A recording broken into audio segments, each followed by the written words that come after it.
relevant that I see y'all post. Appreciate that. That's what we're trying to do.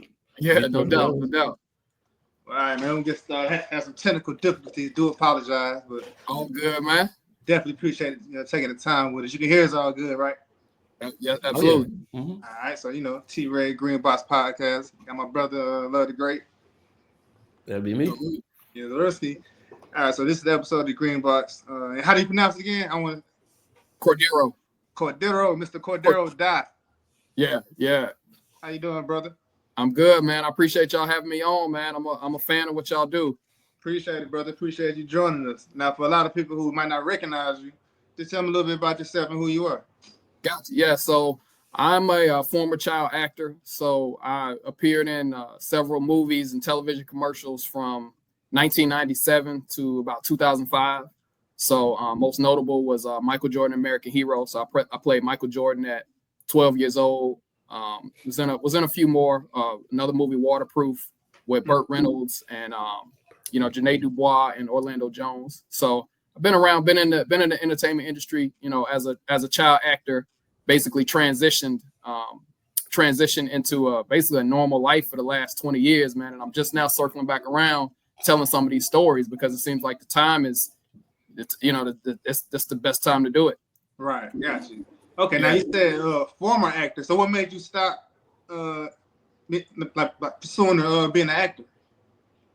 It was really just something that I got into for the love of it. I never really, it may sound funny, but I never really got into it to be famous or anything like that. So I was a performer. So I'm just one of those type of people that like to be in front of people. That it didn't shut me down and give me stage fright. Like I was fueled from it. So I just really love to perform and I love to entertain people. And I'm a kid basically popped up, and next thing I know, I got a movie career. I'm in all of these films. And so it was just a whole lot. It was a great experience, but I really was like a normal kid. I wasn't really into all of the, the lights and the fame and the glitz and glamour, all of that. And so at a certain point, once I kind of hit a teenage age, man, I was wanting to do more normal things, man. I didn't really want that celebrity lifestyle once I kind of saw behind the curtain. You know what I mean? Yeah. So when did you start? I mean, stop rather. When did you just stop? Say it's over with. So I stopped probably 2005. So the last thing I did was I was on an episode of America's Most Wanted, and then right before that, I was in a PSA for Kendall Fields. She's the widow of Bobby Fields, so the former Charlotte Hornets basketball player. Right. So I did that PSA with her, did the musical score for it too, also do music. And so by this point, I'm in high school. I'm starting to take SATs. We going on spring break. I'm kind of looking, what's my life going to be like after this? So it was something I kind of just left behind and transitioned. But thankfully, it was a pretty smooth one for me. Mm-hmm. Gotcha. Yeah. Ain't no wrong with that.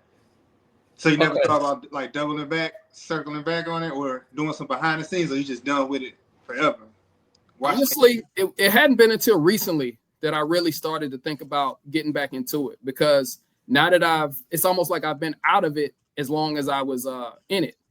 So things kind of come full circle. I've done so much in my career in the corporate environment, healthcare, as an entrepreneur, that now I'm like, man, I've done everything else except what my original career was. So I think I may actually end up taking another swing at it. Yeah. Yeah. You never know. You should. Or even behind the scenes. I can see you being a director or producing something. Yeah. I like to do all of that, man. Whether it's film production, music production, television, all of those things. So I've done television commercials, actually behind the scenes, produced them and the whole deal. Okay. So yeah, but I think so I've been doing that the whole time, but I actually kind of look forward to maybe stepping back in front of the camera. Yeah. Oh yeah, come on back. Yeah. Come on back. So how did you get into acting? Like what got you started into it? It was really just something that my family supported. It was just a gift that I had. It was like a gift that God blessed me with. Whenever like the school plays would come around, I would always go out for them and I would always get the lead role. So I ended up doing my first production. I was like 3 years old in like 1990. So I did a film called Hide 'Em in Your Heart. And so it's basically like a bunch of kids reciting Bible scriptures, and they're doing little skits and that sort of deal. So that was out, and that was really, really popular. And then I ended up moving back to Charlotte and got into the Children's Theater of Charlotte. So we were doing like plays and things like that, little productions. And the instructor at Children's Theater actually referred me to an agent. So I guess she felt like I had what it took. And I went on my first movie audition, and I didn't really know what I was doing. I just went on my first movie audition. I got it. And it was a major film down in Wilmington at a studio called Screen Gem Studios. And from there, my movie career just kind of started, like, boom, like looked up. I was on set. Was that? So that was a movie Waterproof. So that was a movie with Burt Reynolds and Orlando Jones. So I played like a troubled kid. Like I shot Burt Reynolds in the movie. You know what I mean? And he kind of seen on the video with that thing. I'm like, yeah, in the left hand. You know what I'm saying? And Burt Reynolds an action hero, man. So ain't too many people say they put a bullet in him. You know what I'm saying? So like, it was dope, man. What was it like working with Burt? He cool? Man, yeah. Burt passed away a few years ago, man. But I can honestly tell you that I've done a fair amount of films, man. And Burt Reynolds is one of the realest guys that I ever worked with. I was ever around. Genuine. He wasn't really all about all of that Hollywood stuff, man. He was a real, genuine, solid guy. We had a lot of great experiences on set, man. He's a funny dude. I remember one time, I don't know if y'all remember the movie Boogie Nights? Yeah. John with Mark Wahlberg, and he played in that. Yeah. So I remember one day we were shooting a church scene when we were doing Waterproof, and I brought up Boogie Nights to him. He flipped. You know what I'm saying? He got heated. You know what I'm saying? Because he was like, I was a kid. You know what I'm saying? I was like, yeah, he was in that Boogie Nights. He was like, man, that's for adults. Don't bring that. I really don't think he liked really being associated with that film. Yeah. You know what I mean? But yeah, man, he was always just always helping me out on set. He was always accessible. Like I walked right in his trailer. You know what I'm saying? We'd go eat lunch, man. He was like, this is my co-star. He really pushed me to get like billing in that movie where they were trying to kind of treat me like a little bit of a newbie. Even though I'm in all the scenes, I'm in the whole movie. Right. So he like, he need to be that's why I'm on the cover of it. There's 2 pictures of me on the cover. So he had a lot to do with that. And my parents too, man. So he was a real dude, man. Real dude. And I think Orlando Jones in there too, right? Yeah. Yeah. Early Orlando. Yeah, Orlando. So this is Orlando coming right off of Mad TV. Me and him got real cool, man. He was into music like I was. He was giving me like a Busta Rhymes CD when it came out, and all he gave me these big stacks of music. I spent a lot of time with him because we were 2 of the only like kind of like young black men on set. So I spent a lot of time with him, man, and developed like a brother relationship with him. I still talk to him, here and there. So man, yeah. So it was a great experience. But doing that movie kind of gave me an unrealistic viewpoint of what Hollywood was like. I thought every movie you go on, everybody embrace you and it's all family. Then I started doing other movies. Man, look, they like, hey, look, bro, we here to get this check. Watch out. Like I was like, oh, this how it is. I thought it was like how it was on that movie because we all jailed, but that was like a what do you call it? Exception to the rule. You know what I mean? Right. Yeah. One off. Okay. Yeah. That being said, are there any crazy stories you can share from your time acting? From just your time being an actor, like on set. On set. All right. So one of my craziest stories was probably the last day of shooting Waterproof. So this was the last day we shot Waterproof was a scene where I shot Burt Reynolds in, right? And he was real spooked about it because I was holding the gun and he kind of came up to me. Me and him had a relationship. So he came up to me one-on-one. He was like, hey, look here, man. He was like, this whole gun thing. He was like, that's the same thing happened to Brandon Lee. He was like, don't let nobody touch this pistol. I'm putting my life in your hands. And I'm like, I'm like, bro, we doing a movie. He like, listen, you know what I mean? He like, don't let nobody touch this gun, Cordereau. You know what I'm saying? So I'm like, all right. So I'm holding the gun, whatever, and we doing the scene and this and that. Something happened. I don't know if somebody made a comment. It was something related to the gun. Burt Reynolds he had a broomstick that he was like doing in the scene. This is right hand of God. He broke the broomstick over his head and he attacked the director with it. They had to like separate him. They had to grab him. Like they had to grab him before he broke it over his own head? Over his own head. He had the broomstick. He got mad. I don't know exactly what happened. They had something happen. He was already he just seemed off that day with the whole gun thing. And yeah, he broke it over his head, and he tried to. It was broke like a broomstick. You know what I'm saying? He tried to come at him with it, and they had to like grab him and the whole deal. Oh, Bird was like that for real. Yeah, he was really like that, bro. He was really with it. He was with the business, bro. And that's crazy because in hindsight, what happened to old boy on the movie set who accidentally killed the worker? Who was the Baldwin? Alec Baldwin. Alec Baldwin, yeah. And then that's the same. So I don't know if he felt like somebody might have been trying to set him up or playing with him. I never found out because it was the last day that we shot the film. Yeah. So everybody rapped and it was all over, but that was like the craziest day. Was like the last day. You know what I mean? Dang. Yeah. My little boy. Yeah. Right. Yeah. He broke and made a weapon out of it. Like that's crazy. Yeah. Yeah, bro. Nobody know that story. I never told that story. That nobody ever let that get out. That's the first time I ever said that. But no, that's facts. That's what I saw it happen with my own eyes. Hey man, long live Burt, man. Yeah. That was my favorite actor when I was little. Yeah, no doubt. Definitely. So just transitioning, speaking of movies. So when you went to audition, did you audition for the Michael Jordan? You did the American Hero Michael Jordan. That was like 1999, right? That came out in 99. We shot it in 98, late 98. What it was like? How was it auditioning for it, or how did that go? That was a crazy experience because that was one where it had nothing to do with like my agent or it. Basically, my mom saw that in the newspaper and they had it at a high school on Beatty-Ford Road called West Charlotte. That's why I'm from, the west side of Charlotte. Mm-hmm. And they had this big audition. And so that wasn't like an industry kind of deal. That was like anybody who saw it came out. So they were looking for Michael Jordan at like 8, 12, 16, and as a grown-up. And I was like 11, so I'm going out for the 12-year-old role. So they had a nationwide casting call. So they went to LA, they went to Chicago, they went to Atlanta, they went to New York, obviously Charlotte. And I mean, they just were auditioning thousands and thousands of people. So I just walked in like I mean, I know it had to be 2,000 people out there when we went. Mm-hmm. I mean, the line was all the way out of the school, a quarter mile up the block, single file. So I mean, I just went in there and they threw a basketball to me. You had to make 3 shots. I hit all 3 of them. Like I could play ball, whatever case may be. Okay. And then so I moved past that first station, and then they put the lines in my hand. I'm coming off of a film where every day I had to memorize the scenes. So I knew how to read like better than, you got to think mostly if you got a 10, 11, 12-year-old kid in there, he don't know what to do with lines in front of him. I was a professional by this point.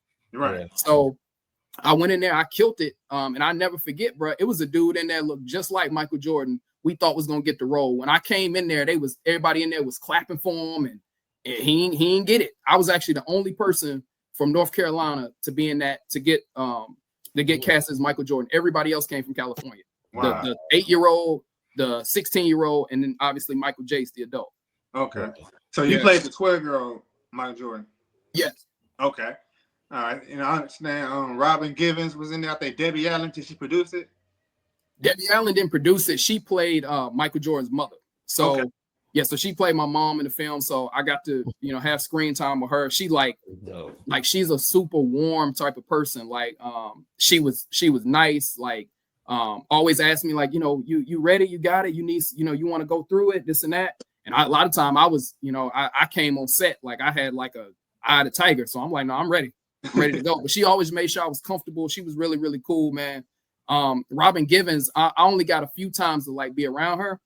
Let me tell you something though, bro. This is like after like Boomerang. This is like Blank Man, Robin Givens. Okay. Bro, I'm 12 years old and I noticed it, bro. The allure that she got. I bet. It's being around her. Like if she touched you, I was like, I see why Mike was tripping, bro. Puberty instantly, but she couldn't touch me. Yeah, beautiful. Like she's different, bro. And then I'm a little kid, so she like, oh, you so cute. Look, right. Touching my cheek. I'm like, about to lose it. You know what I mean? Right. Yeah. I think we all would have been like that. That's crazy. Who played the father? So Ernie Hudson played my father. I love Ernie Hudson from Ghostbusters. So he was so he was super cool, man. Like I was a big fan of his because Sugar Hill is one of my favorite movies. And I just remember telling him, like, man, I love that character, man. Because I was a kid, but like I said, I didn't have no issue letting people know You know what I mean? Because I felt like everybody know I'm supposed to be here too. So I was like, man, that Sugar Hill, man, that Lolly character. And I was telling him that. He was like, yeah, man, I remember him saying, yeah, man, that was cool, man. If you like that, man, I'm being in this movie called Butter. He kept hyping Butter every time he swore Butter was gonna be like, it wasn't quite like Sugar Hill. Right. Yeah, he was playing that same type of character, man. But he gave me like little yo-yos and stuff to play with, and you know what I mean. So everybody was like real supportive for the most part. I only had one situation to where, you know, being a kid where I felt somebody was super standoffish. Who was that? That was Michael Jace, bro. Michael Jace. He played Michael Jordan. Yes. So Michael Jace, if you know him, you know, from a lot of his roles, you know, tall, bald head, dark skin, he always played that menacing black dude character. You know, he got, you know, like his eyes, he just looked real serious. Yeah. And he's really like that in real life, bro. Like, so I remember one day, like he would be off by himself. He didn't like to really talk to people like that. And, you know, me and him both playing Michael Jordan. So one day he's sitting over there by himself. I went over there and sat with him. You know what I'm saying? And I'm talking to him and stuff. Like, you know how grown-ups, like, they'll kind of humor a kid a little bit. Yeah. Man, he looked up and looked at me like, hey, bro, don't come over here and sit over here no more, bro. And I was like, yeah, you know, it was like, you know, his energy was really like aggressive and like real intense. And like to the point my dad saw it. He peeped the interaction. And when I went back over there, he told me, hey, don't go back over there. Right. Don't go back over there fooling him no more. You know what I'm saying? And then as we see later on, you know, he ended up getting convicted of murder. You know what I'm saying? Yeah. Yeah, murdered his wife. You know, rest in peace to his wife. And that's a tragedy. Can't hear you. He doing 40 years in prison. Wow. Yeah. Yeah. Red, we can't hear you. We can't hear you, Red. Okay. Yeah. Yeah, he ended up doing 40 years in prison. I can't say that I saw some, you know, him being capable of something like that. Mm-hmm. He was definitely a different type of dude, man. Like, is he what they call like a method actor? He's one of those people that just kind of like I don't know, that zone and get in their own zone when they're trying to do scenes and stuff. Because like you said, he didn't talk to people much. Like, was he like that to everybody? For the most part, like I'll put it like this. You know, you got method actors and you got character actors. Yeah, but that's what I mean. Yeah, I would call him an authentic actor, meaning that he not acting. Like the same way that he was in movies, that's how he acted in real life. Like his attitude, his demeanor. Like, you know, you just assume that, he playing characters. He was a lot like remember he was playing Shabazz dude on Great White Hype. He kept coming up. He kept pressing him. When I'm going to get my fight. That's how he really act. Like, you know, he carry it like that same type of way. You know what I mean? I'm back, y'all. Can y'all hear me? Yeah, we can hear you now. I'm sorry, man. Hold on, man. Hold on. Wait. He said the man is in jail for murder. Yeah. He murdered his wife. When did this happen? This happened, I think this happened about 10 years ago now, 2014, 2015, because, you know, he was on The Shield. He was on the TV show. He was playing a cop on The Shield. And I don't know if the show got canceled or it went off. And I think he was dealing with some, you know, financial issues, marital issues. And one day he murdered his wife, bro. Yeah, and they ended up sentencing him to 40 years in prison. Yeah. And trying to fight y'all, he said? You said what? He said he was on set trying to fight you? No, he wasn't trying to fight me. He just that he made it clear that he didn't want nobody approaching him. Like he kind of had a dark energy, man. You know, I hate to say it like that, but that's just the personality he had. Like I said, all them characters that you see him playing in the movies, like he's really authentically, from when I was around him, he was the only time I ever seen him kind of loosen up was the day that Robin Givens was on set. That's the only time I ever seen him like smile. He was chilling that day. But yeah, but no, rest in peace to his wife, April, man. And you know, man, I hope his children doing all right, man. But yeah, it's a crazy industry, man. Like there's more stories like that than you think. When you actually do your research and see where people like, man, where did old dude end up, man? You'd be surprised, man. Yeah. Especially a lot of I hate to say it, but like a lot of child actors, like usually go left when they get grown.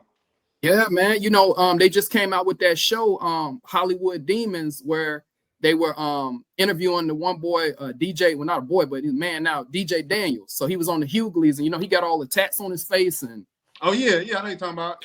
Yeah, man. So a lot of them end up crashing out, man. A lot of them end up not transitioning well from it's like they kind of get stuck in that place of when they were children. And so that's really why I've kind of come back out into the public eye as somebody who has been through it. And there's actually a happy ending to the story, because not a lot of them end up doing really well, man. I hate to say it.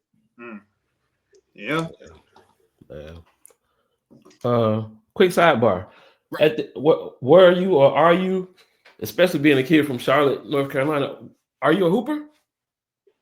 I would like to think so. Yeah, I was pretty good, man. So like I used to go around and I would play ball in all the neighborhoods. Like I said, I'm from I'm from the west side of Charlotte, but like I go to the east side, I go up like uptown, and like people knew me. And so they'd be surprised, like, because I pull up to the court one deep, you know what I'm saying? But I think for a lot of us, you know, we like teenagers at the time. For them, it was like, man, I got the hoop with little Michael Jordan. So I ain't never really had no problems. I got a lot of love, man. People like, they dug that, you know what I mean? Oh yeah. That's a stripe so I don't in the think hood. I was like no superstar, but I had to be athletic enough to get the role. Right. I'm gonna say, I know they was trying you, man. You know, Michael Jordan movie. Lace them up. Let's go. Every time they see you. Yeah, but you know what my like my claim to fame was, to keep it real. I'm not even gonna act like I was like the coldest hooper, like where, you know, I was just the best player. But man, let me tell you something, bro. When I was in middle school, high school, bro, my defense was locked down. Okay. Locked down. Okay. So like couldn't nobody score on me. So they always put me on whoever was the coldest, and that's back when and1 and all that was going on. Yeah. Man, I was taking cookies. You know what I'm saying? Like, so that's really what I would say was my biggest advantage, was defensively. I was like a defensive like prodigy. You know what I'm saying? Basketball. Offensively, I was decent, but you know what I mean? Cool. And real quick, I hate to double back, but with the movie, the Michael Jordan, this American Hero. Yeah. What channel did that come on? You remember? Yes. So that came on Fox Family Channel. So it was actually the first production that network had, because Fox Family Channel was a brand new network. It's now ABC Family. Right. It transitioned, but I believe that Fox Family came from all of that revenue and all of those ratings that those Fox shows were getting in the late 90s. Martin, Living Single, New York Undercover, they launched a new network. So I have to really salute Martin Lawrence and Queen Latifah and you know what I mean, the cast of New York Undercover, because that's what started. You know, they're not gonna get the credit for that, but that's how Fox was able to finance a brand new network. That's a fact. Yeah, that's a fact. ABC Family. Yeah. And so when we did that movie, they actually came to Charlotte and did a premiere for it. Oh. And I was the only cast member from Charlotte, so the whole network came to Charlotte. Like my family, my mom, dad, my cousins, you know what I'm saying? We all went. They picked us up in limos. We went to a big theater and they premiered the movie in Charlotte, like with me as like one of the main characters. So we watched the movie there. That's and dope. The whole deal. You know what I mean? So that's why I say I've done some things in the industry, man. I had a Super Bowl commercial when I was in middle school.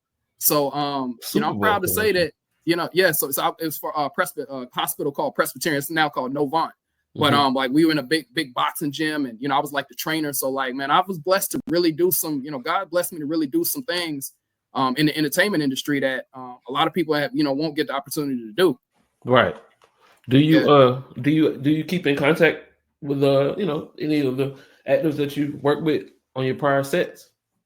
Some of them. So when I was doing Waterproof, Burt Reynolds actually gave me a velvet book, and so he told me to write down and journal like all my experiences.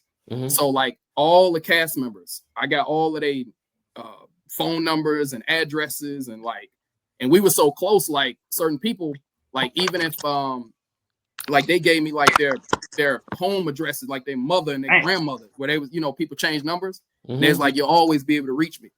So like the director and all of the actors, I got all of their contact information, but unfortunately a lot of them have passed. You know, Janae Dubois passed away. Rest in peace. Let's see, Whitman Mayo passed away, and then actually another guy, Anthony Lee, was one of the actors. He got killed by the police in 2000 at a Halloween party, bro. What? Yeah, they got a noise complaint. They came and he was like in the Hollywood Hills. They got a noise complaint. They came around like the back, and he had like a toy gun, bro. They started shooting through the window, killed him. What? Wow. Yeah. So crazy, man. Tragic story, man. He was like a Buddhist, man, like reform. You know, he was a former gang member that got into performing arts, changed his whole life, ended up dying. You know what I mean? So it's the irony that he got out of that life and changed his life, and he ended up dying in that manner. You know what I mean? So rest in peace, Anthony Lee. But these stories be, man, you see a pattern here? Yeah. These like stories I see are crazy. Orlando Anderson. He a perfect example. Yeah. I mean, he be kind of going a little left field sometimes. Oh, you talking about Orlando Brown? I said Orlando Anderson. I'm thinking about Tupac. yeah, that's what I was like. I'm like, wait, Orlando died at the car wash. Yeah. Orlando Brown. Yeah, Orlando Brown, man. Yeah, you got him. You got Bashir Gray, man. You know what I mean? And he seemed like after New Edition story, he seemed like he was headed for a superstar. I thought he was out of here. And between that and then he was on the Fox show with Empire. Yeah. After between that, I thought he was out of here. Yeah, man. You see a lot of these guys, man. They don't. What's his name? Darius McQuarrie from Family Matters in the 90s. He was the dude. Yeah, I hear running crazy too. I don't know what's going on with Eddie. Yeah. Eddie so the Dragons put the hands on him, man. But that's the thing, though, bro. That's the thing. It can't be all these people. No, it can't be. Like it's something going on. Yeah. Are you like I'm out of here? Yeah, man. So like, you know, I saw some things, like I said, but not to that extent because I didn't stay around in it as long. But I just felt that I was like, man, I don't think I want to do this for the rest of my life as a career. I enjoyed it. But I think just trying to get up to that A-list level and trying to be a superstar, man, certain things, man, that you're gonna encounter that you may not be prepared for. Like who knows what you got to get or give to get there type. Yeah. They want something. They want something. I mean? Yeah. Like you said, it can't be everybody. Everybody ain't tripping. It's something going on, bro. But you see the way that the media will kind of frame it. This person going crazy. That person, man, all these people can't just be going crazy, bro. Like my boy Martin, man. Martin ain't been the same for a minute. I know. Martin Lawrence. Yeah. I man. I ain't putting no rumors out there, but I don't know, man. He just ain't been the same since that little incident out there in LA. Well, you know what? I'll tell you what. I'm gonna tell y'all a story real quick, bro. You was asking me about crazy stuff that happened. I remember, and I just thought about this, and this kind of came back to my recollection recently. One of the scenes that we filmed when I was doing my first movie, Waterproof, is in Wilmington. It's in a river called the Cape Fear River, right? So it's basically it was an action scene where we fighting in the water, me, Orlando, and I've seen that. Yeah, and I get hit in the back of the head with a board, whatever case may be, right? And so they actually had me. They told me in the scene. They basically told me, okay, we want you to be struggling with him, then we're gonna have you run away in the water, get hit in the back of the head, and then we want you to face plant in the water for 60 seconds, right? Meanwhile, your heart rate up, bro. That's a lot of action to face plant in water. Your heart already beating, right? So I did it. You know what I'm saying? We did the scene, whatever case may be. How about years later, I found out that river, the Cape Fear River, is where they had the Wilmington Massacre at, bro. Wilmington Massacre of 1898. I was in that water in 1997. Do you know I went and looked back through my book and I saw that it was 99 years to the day that Wilmington Massacre happened? You know that same river ran red with blood for 3-4 days for black people when they came and they had the election, and the Democrats were mad because the Republicans put pro-black people in there, so they just stormed the Capitol building, killed all the people, ran all the black people. That's why in Wilmington, that's why the black people used to have all of that land, all of that beachfront property in Wilmington. They used to be black people. So this same river, so you can't tell me somebody ain't know that. Yeah, exactly. Who's in that river doing that scene? That's the industry, right, bro. You feel me? That's crazy. And who asked you to put your face in the water? The director and Okay. So they would we didn't know, they were coaching us, and it's freezing cold, man. It was November when we did that, man. It's 40 degrees out there in that river. Yeah, I ended up getting the flu. Because we shot some of the scenes, but we didn't get everything that we needed. So then they came and put me in a big tub and reshot it. When we reshot it, I got the flu. I was out for 3 days. Burt Reynolds came to our condo, checked on me. You know what I'm saying? And my family, he actually ended up taking my dad out. They went and bought us like these Ernie Barnes portraits, paintings that we still got to this day. And they hung out and, you know what I'm saying, the whole deal. But like, yeah, man, like it was crazy, man, to find that out later on. That like that's almost seemed like ritualistic to me. Like a little ritual, real quick. That sounds like a ritual. It does. Yeah, yeah. And one of the 3 people that was in that water ain't here no more. Who? Anthony Lee. That's the one that got murdered by the police. Right. So I can't necessarily connect those two, but I'm just saying that. So who was in the water with you? It was you, Anthony Lee, and Orlando Jones. Okay. Yeah. Yeah. That's crazy. So y'all let y'all do the math on that, bro. I don't know. Yeah. I don't want to speculate. It's crazy, but it's not you hear too many stories, bro. It's too many stories of rituals and things you have to do to get to a certain level. Mm-hmm. Like everybody ain't lying and everybody ain't tripping. That's right. But the thing is, though, I had a lot of great experiences, man. I had a lot of fun. It was a great, you know what I'm saying? It was a great thing. I just think that people who want to be in the industry, I just think that they need to go into it with their eyes open. Mm-hmm. Because, see, I think people get blindsided by what they're going to. If you know what you may encounter, you know what you may deal with, I think it'll help you navigate it. Right. You know what I mean? Yeah. It's about staying away from it, but it's about don't go into it blind. Gotcha. All right, man. Well, we're going to segue real quick. Something a little more lighthearted, you know what I mean? But we had to get that out there. Yeah. Definitely. I didn't know that, and I'm going to keep thinking about that for a minute. Next time I see that movie, I'm like, yeah. But we're going to play a little game we do for content, man. I didn't send you this purposely, you know, but real quick, we're going to build a playlist. We're going to give you 2 options. You just make a choice. We're going to switch it up a little bit. We're going to do movies real quick. Movies and TV shows. Okay. All right, so real quick, we got pick one. The Sandlot or Hardball. And look, wait. I gotta give you a disclaimer. This ain't like drink chat. I can't pick, man. Imagine this, just figuratively speaking. It's life or death. You gotta pick one. You gotta pick one. All right, so Sandlot or Hardball? Sandlot. That was too easy for you. Why Sandlot? Yeah, that was easy. That's a classic. Why not G Money?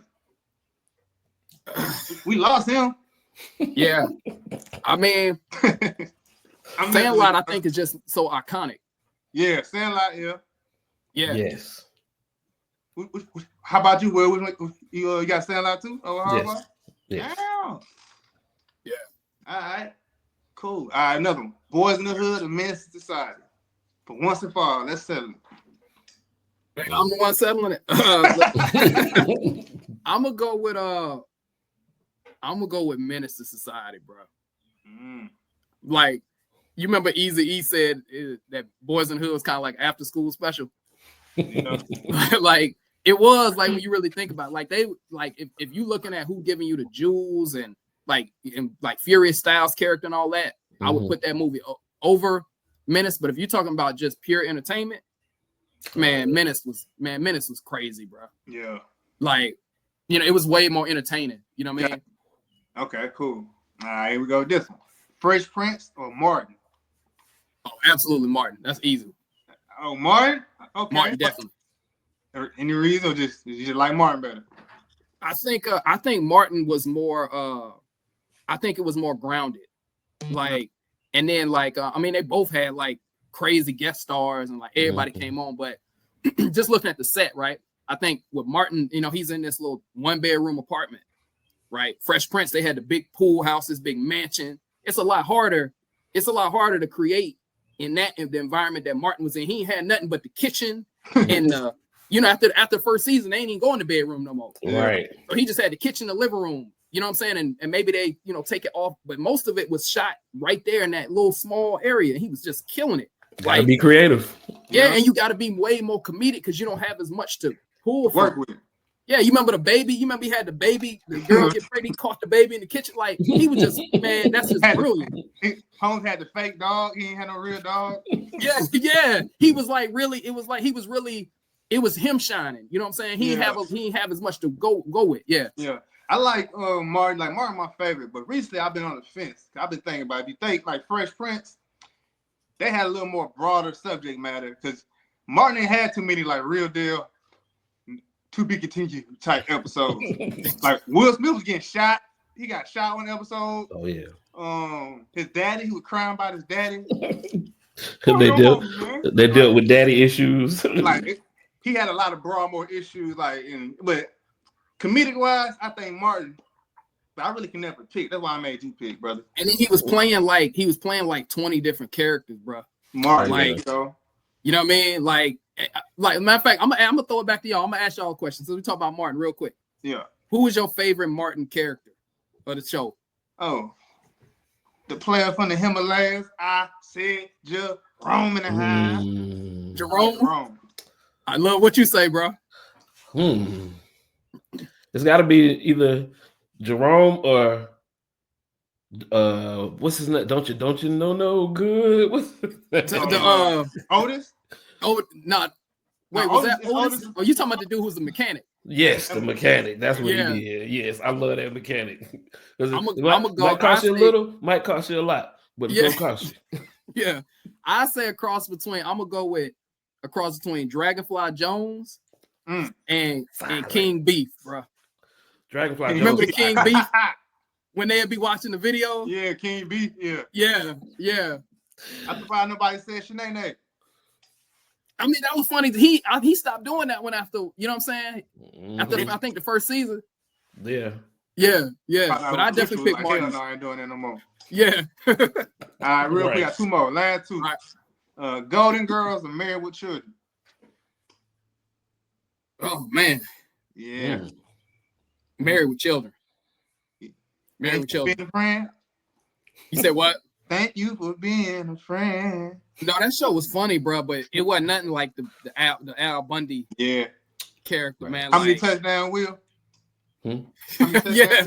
Oh, you dumb. Yeah, the shoe store and stuff, bro. I think that was a little bit more edgy. You know what I'm saying? Yeah, it was. Yeah. All right, it was before its time. In Living Color or the Dave Chappelle Show? Man, I love In Living Color, but bro, Dave Chappelle Show, bro. Yeah. Dave Chappelle Show was like, bro, that's like the peak of like that's like Dave Chappelle was basically what In Living Color was by itself. Yeah. Right. It's what In Living Color could have been if they came out around the same time as Dave Chappelle with the resources Dave Chappelle had. If they had it back then. Oh yeah. Yeah. Like so I say Chappelle Show, bro. Yeah, that's a classic. It's the peak of sketch comedy. Like that was a great sketch comedy show. Yeah. Better than Saturday Night Live, huh? Oh yeah, but I like Saturday Night Live too. But unless you're talking about now, if you go back to the '80s though, and you talking about Saturday Night Live with Eddie Murphy, that might give it a run. But just it's brief for Chappelle Show only had him 2 seasons. I don't think you can find 2 seasons of Saturday Night Live that can compete with that. No, and he only had 2 seasons. That's crazy. Yeah, and it made that kind of impact. You know what I mean? Yeah. All right, cool. So we got that. And what you got? Will you have something? Oh yeah. Matter of fact, what I want to know is, let me get your top 5 favorite actors. Oh man, let's see. Top 5 favorite actors, male or female? Any? Who you like? Your top 5. Let's see. I'm gonna go. I mean, Denzel Washington obviously is kind of a given. So I'll say Denzel, Robert De Niro, Al Pacino, like Lawrence Fishburne. Boy, Larry. Yeah, Larry Fishburne is underrated. Don't call him that. Right, my bad. I forgot. And I'm gonna throw y'all a curveball, man, because this dude don't get enough credit. Clifton Powell, bro. Oh, Clifton. Oh yeah. Nobody ever man. This dude done played. And this dude done been in 800 movies. You know what I'm saying? He's been in everything. Nobody. You know what I'm saying? And played how many different type of characters has this man played? His range. You know what I'm saying? All the way going back to when he was on Rock, man. Oh yeah. So I'm gonna say Clifton Powell just because he don't get as a, you know what I'm saying, pound for pound, bro. As he don't get mentioned enough, man. That's dope. That's a good one. I ain't mad at that list. Yeah, I would say I can't really think of too many, but I was trying to think of like if you had to think of like the greatest, since you're like a child star, the greatest child performance from a child actor, or just your favorite. It ain't even gotta be the greatest. Just my favorite would probably be Macaulay Culkin, Home Alone. Home Alone. Yeah, because he was carrying a whole movie franchise on his back. Right. You know what I'm saying? He got some bangers too. They got the Home Alone and My Girl. I used to love My Girl, bro. My Girl was. I used to love that movie. I cried a little bit. I ain't gonna lie to you. That was sad. I cried. Yeah. You know another one that was crazy though. People forgot about The Good Son. Oh no, man, he was Elijah Wood. Yeah, man, he was psychotic in it, bro. He killed that role, bro. He was crazy in that movie, but he played it so. You know what I'm saying? Yeah. Macaulay Culkin was a hell of an actor, man. Yeah. And he just what happened to him? Like my boy just said he don't want to do it no more. I mean, yeah, you can. We didn't go over to the pop side where you start talking about Macaulay Culkin, Lindsay Lohan, Amanda Bynes. You know what I mean? Amanda Bynes, like, bro, it's Britney Spears. Yeah, it's wild, man. That industry I seen wild, that bro. The Nickelodeon. What that was, Will? The Nickelodeon documentary had. Oh yeah.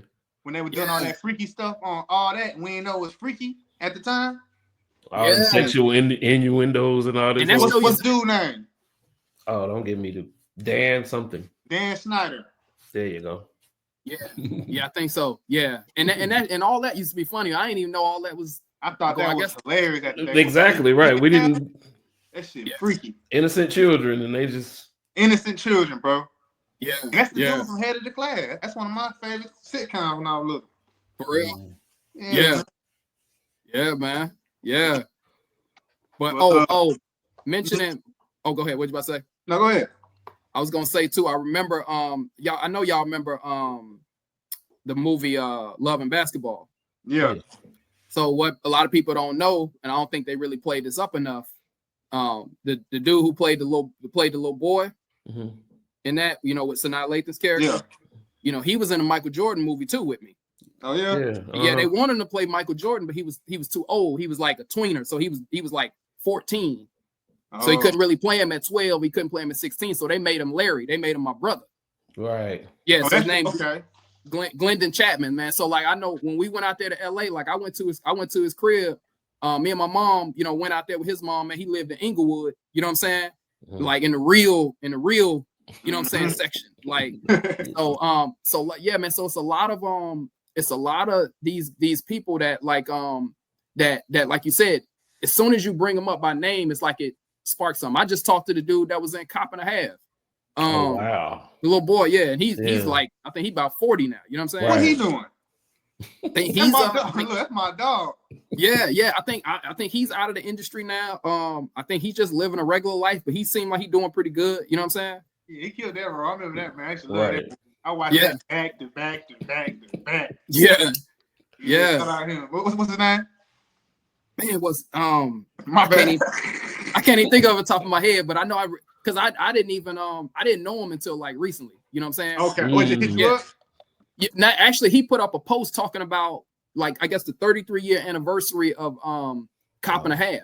Yeah, and he was talking about Burt Reynolds, and I saw the post and I hit him up because he was talking about how solid he was and how genuine. And I was like, bro, I had the same experience when we kind of start, talking on that end. Yeah. Norman D. Golden, the second. That's the name. Yeah. Yeah. Okay. Yeah. Norm. Yeah. Okay. Yeah. Yeah. Yeah, I remember that movie. I forgot my boy Burt was in there. That's probably when I fell in love with him. That's what I'm saying. Burt was always in good stuff, man. Yeah, man. That's the movie we were watching in school when the teacher come in with the TV. She playing Cop and a Half. Yeah. But all right, we ain't gonna hold you up too much longer. You into sports, right? You like football? Yeah, I do, man. I do. I'm a big Falcons fan. You said what? You're a Falcons fan? Falcons fan? Yes. I was when they had Vic. You know what I'm saying? Yeah, not since then. Panthers fan? Yeah, definitely Panthers fan. Yeah, I'm from Charlotte, so like I was there. I was there when they first were like an expansion team. Like I was there like out on the field like when they first came into town. So yeah, I've been a Panthers fan for about the last 25 years, 30 years. Okay, yeah, I used to go up there when they first got the team as well. My father used to live in South Carolina, and it wasn't far for us to get from Spartanburg to up there. So he was like, man, we got a football team up here now. You got to come, and we gonna go watch them practice. And that was like the coolest thing to go see that then. It was crazy when the Panthers first hit town, man. Yeah. So I'm a big fan of big Panthers fan. So you into like athletics now, right? Like youth athletics, something? Yes. So I own a sports franchise for kids called Amazing Athletes. So that's a youth sport. It's actually the number one youth sports educational enrichment franchise in the country. Okay. So say it one more time. Say it again. Say the name of it one more time. Amazing Athletes. Amazing Athletes. Okay. Yeah. So we go into like preschools, daycare centers, and we teach 10 different sports to young children.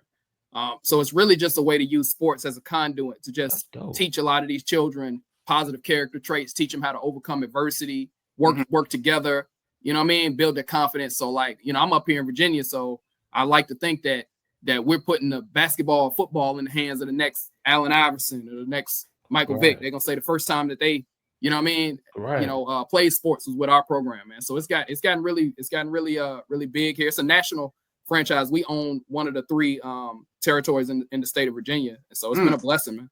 Yeah, I see you won the Community Impact Award. I'm like, he ain't playing. Yeah. Right. Yeah, so that was late last year, man. We won that. Our franchise won that award. We actually went to Tampa for our conference, and so we were at Raymond James Stadium when they announced that I had won that award, man. And it was crazy, man. 'Cause I'm seeing Warren Sapp and, you know what I'm saying, Warwick Dunn, Derek Brooks is, you know what I mean? We was like right in that section. But they gave it to us because we do a lot of after school enrichment for elementary school children in like in Hampton and Newport News area. Yeah. So like we go, man, I go to some of these areas, man. You go outside, man, to go play basketball, man, the rim gone.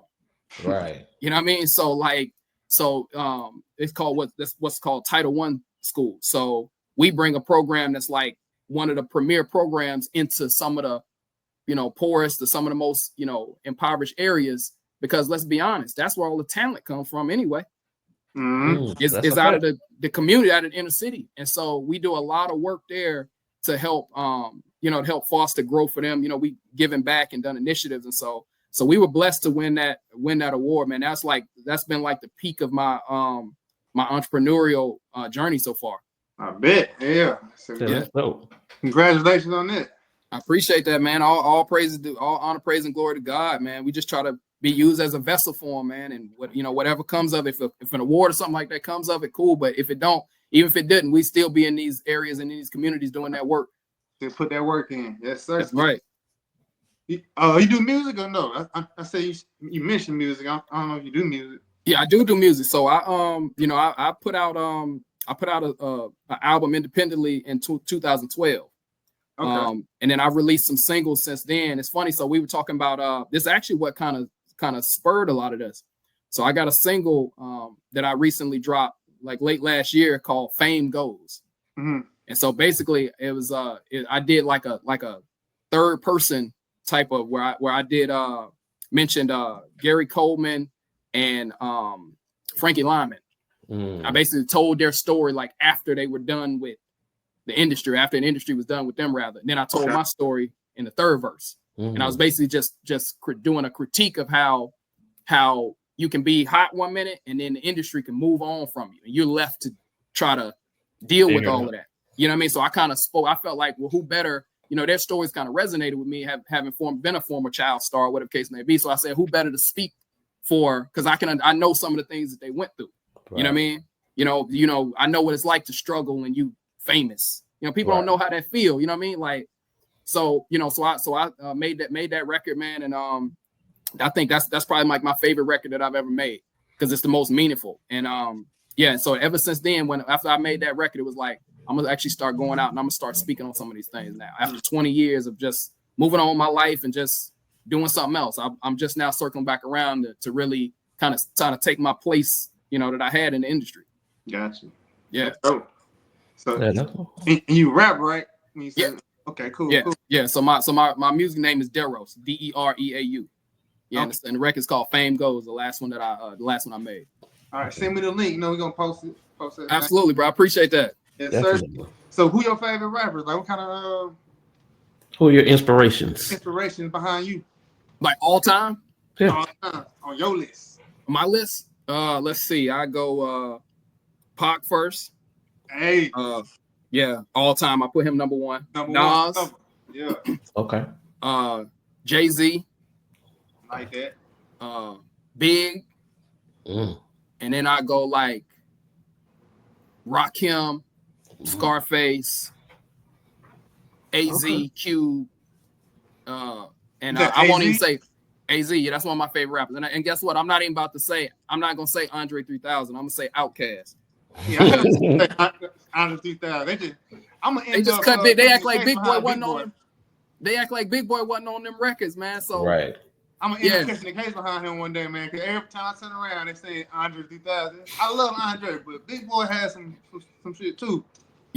Yeah, he deserved more respect. So I put both of them. And and I also did I recently did a record with Spice One too, man. Oh yeah. I did a song with Spice One called CB4. You know what I mean? Okay. So, yeah. So that boy Spice One. Yeah. Right. So he a cool dude, man. He you know what I mean? He a real one, man. You know Send the links. Yeah, absolutely, man. Yeah, I do that. How you run into Spice One? I actually reached out to him, man, and I told him I had this song because I wanted to basically talk about how the industry was so plastic, man, was so fake, and how they push all of these things on young people, and then these artists ain't really living that life, and they got people crashing out thinking that that's cool, and they living a whole different life. I mean, kind of like what CB4 was about. Right, you know what I'm saying? So I sent the record to Spice, and he, you know what I'm saying, he dug it, man. So he got on it. I guess the subject matter was something that he could relate to because he come from that time. He come from that time where, man, if you wasn't real, you got ran off the block and ran out the game. Right. So he absolutely smashed it, man. You know what I'm saying? So yeah, man. So I've done some pretty decent things in music, man. So I definitely send y'all both them links, man. So I think y'all will like those. Gotcha. Yes, sir. And since we put so much on your shoulders, before we get up out of here, I understand you mentioned Biggie and you mentioned Pop. We recently had a discussion about, the greatest double CDs in history. So now, same disclaimer. Figuratively speaking, it's life or death. All Eyes on Me or Life After Death.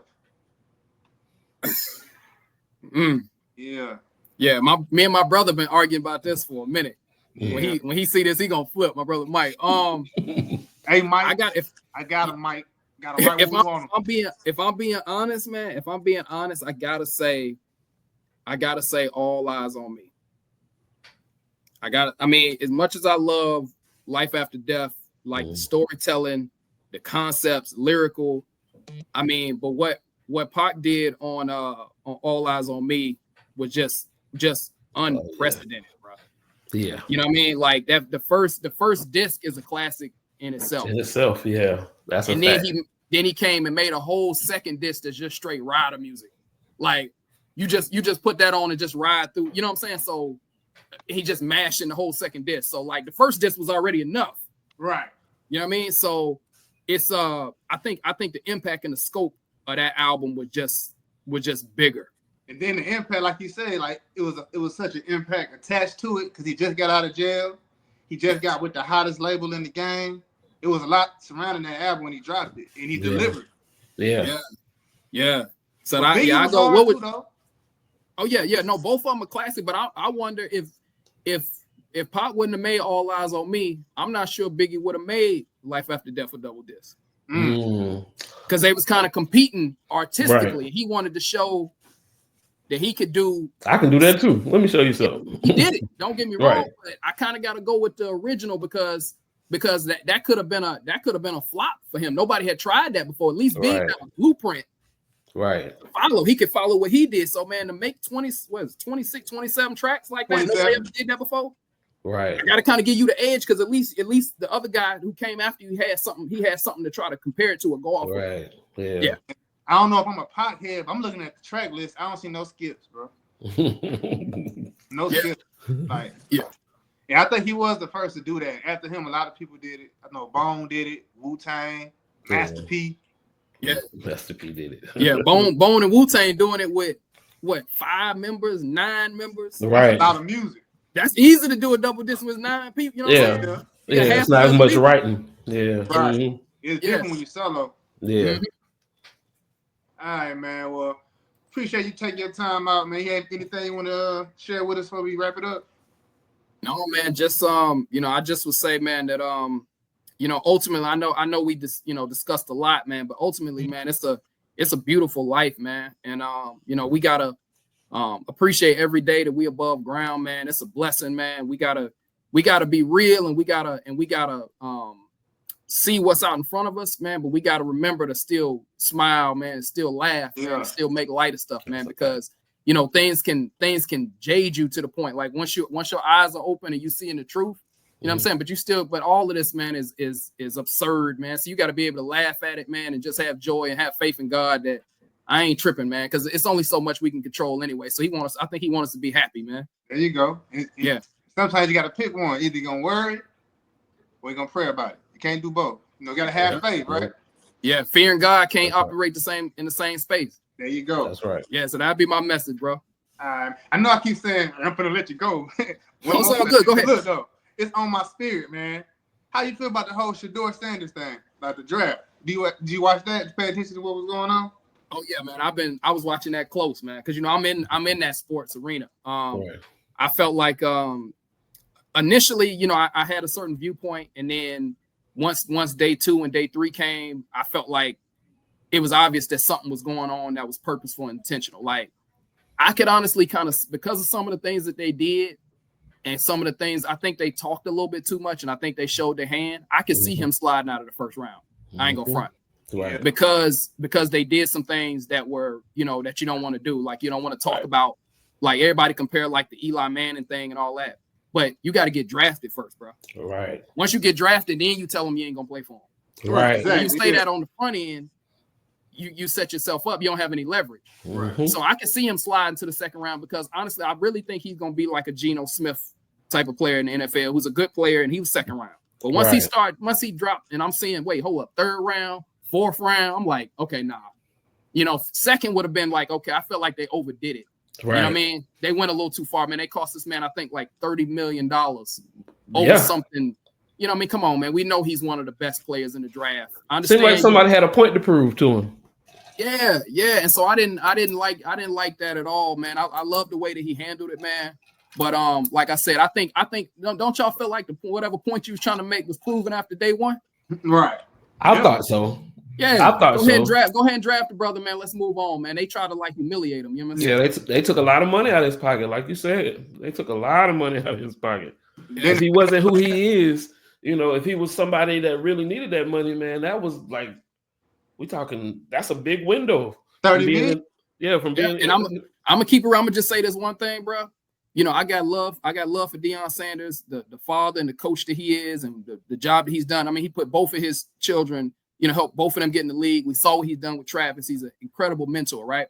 Mm-hmm. I think one of the things that people haven't thought about is sometimes karmically, the things that you do, sometimes they come back around on your seed. Yeah. You know what I'm saying? And don't mean that to disparage Deion, but I just know that back when he got away with a lot when he was a player, because he had such a incredible athleticism that we never seen. Y'all remember when he went and dumped the ice on Buddy 3 times? When the reporter, when he said something, remember he said something crazy about him? You know what I mean?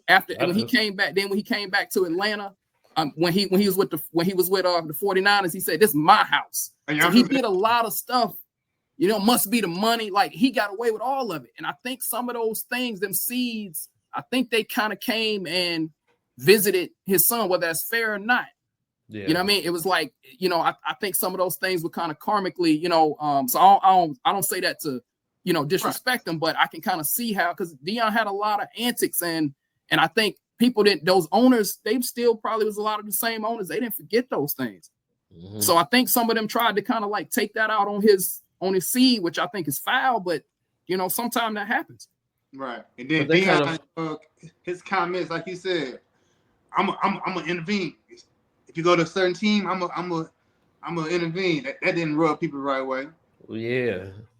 Just do it. Just do it. Once they draft him, just do it. Just do it. Be quiet and just do it. That's the lesson we got to learn, is that we got to stop. I don't mean to like act like I'm blaming him for what happened, but we got to work on not showing our hand. Right. You know what I'm saying? Lay in the cut, let it play out. It's okay to just say no comment. You know what I'm saying? Then once you in position, then you can dictate. Sometimes I think they went a little too early. I think it cost them. You know what I mean? Yeah. A lot of talk. And then to add, you know, insult the injury, they did the fake phone call. Somebody, this is the New Orleans Saints. That was dirty, man. That was dirty. And you know it was an inside job. And it's from the Falcons, which I found out, which is crazy. The Falcons, and it's our new defensive coordinator, so he hasn't even been here. He hasn't even coached the team yet. Where he came from, you know? Ulbrich. I'm not sure exactly what team that he was with last, but that was just kind of fishy to me. That's why I'm like, yeah, he's new here, and he hasn't even. He's still just meeting the players on the team. He doesn't even. I don't think it's on him too much. I think his son may have went in his email. I don't know what happened, but something had to happen in the household. Yeah, but you know the good thing about all of it though, Shadir gonna ball out, man. The cream gonna rise to the top. He probably gonna sit this year because they just such a log jam over there. But not this upcoming season, but next season, he'll probably be competing for a starting job, which we all know that he's talented enough to win it. And he gonna be a premier player. He's gonna get his bread on the back end. It's gonna take a little longer. I think it's gonna be interesting training camp for them because Deshaun Watson won't play. I mean, of course, they're gonna try to get a job with Joe Flacco to begin the season, but other than that, he's competing with Kenny Pickett and Dylan Gabriel, and I think he's a better quarterback than both of them. So it just depends on what kind of politics type of games they try to play with him. You know, if he shows out, you know, I don't think he's gonna beat out Flacco because that's who they like, and Flacco.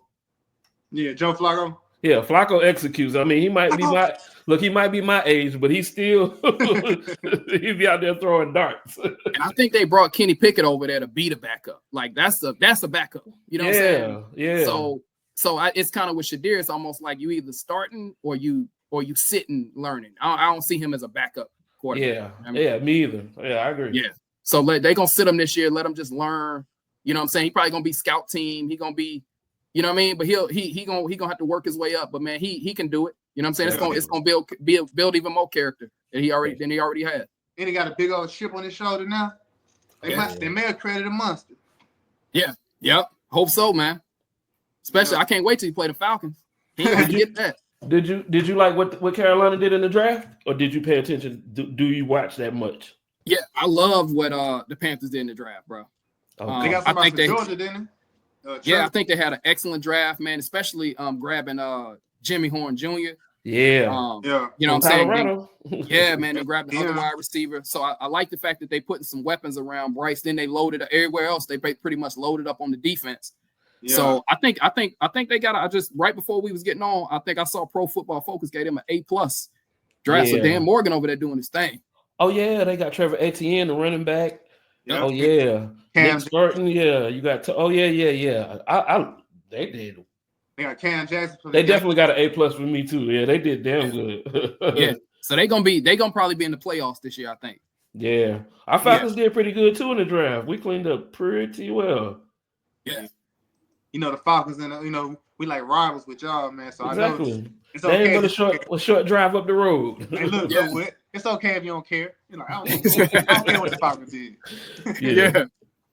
No, all right. Appreciate you, man, for joining us.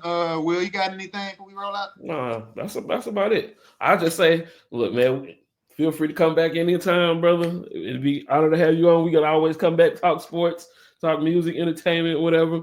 Yep. You got something that you need to promote? You know, I'm gonna chop these up. I'm gonna send you some clips for yourself too. I'm gonna post some. So, you know, but if you got anything you're trying to promote or you need to put on the story, man, we'll definitely help out.